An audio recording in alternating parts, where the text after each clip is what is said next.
Hey, it is my day off. 3 in the afternoon, I think. Yeah, 3:11. So, Cleo is in my chair. Look at that baby. Look at that precious baby. I am not making her move. So I'm just gonna sit here by my bucket of candy.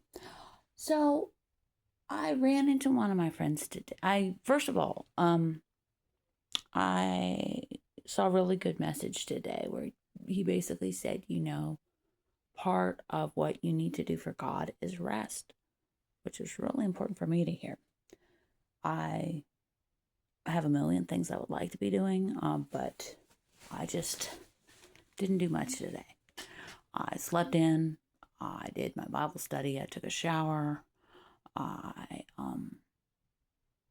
I was tired. So I said, you know what? I'm gonna take a nap. So I laid down, woke up half an hour later, and I went to the grocery store. I spent $29.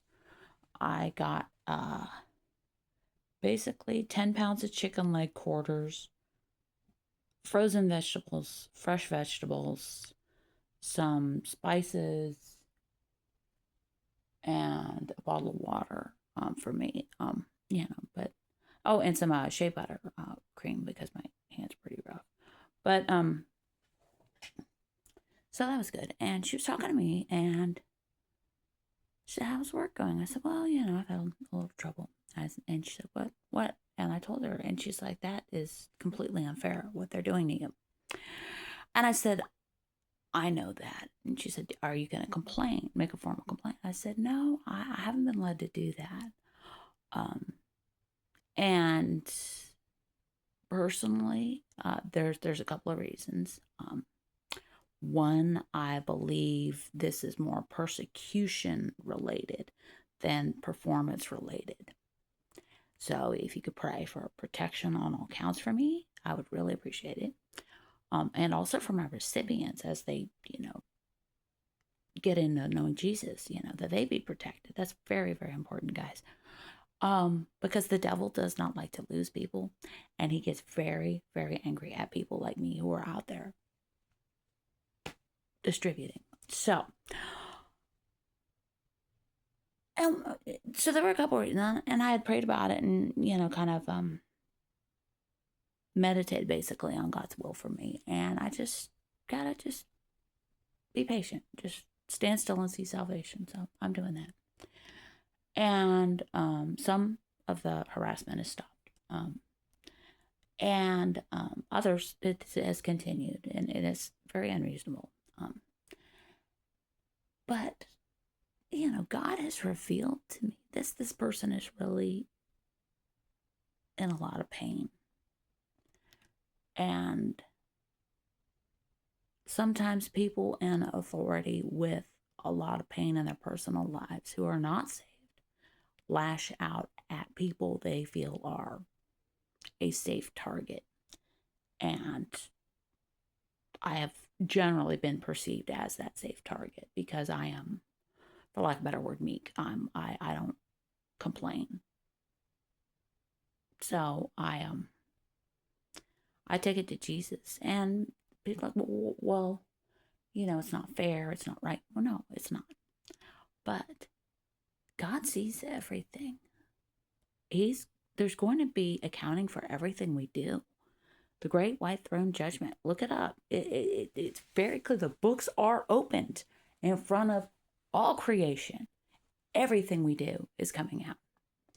And my sins are forgiven me. Thank you very much, Jesus. I love you forever for that. Yeah, there it is. But it's still coming out, I believe. So that's one reason I try to live a righteous life, just so I won't be too embarrassed. But this person's gonna account for it, and I have only ever been nice to this person. So, it just makes the persecutor look bad. So that's one. And I serve a mighty God, and he handles things. So a good example is when about a year and a half ago, I was on the bus and there was a guy bothering me. And he was sitting behind me and he kept tapping on my shoulder and bugging me. And I finally just said, look, I don't want to talk, which is my standard line now. And he got out a knife and cut off my ponytail. And I didn't realize it till I got off the bus. I knew he was messing with my hair, but I thought my hair was okay until it got off and I reached back and I'm like, wait, something's wrong.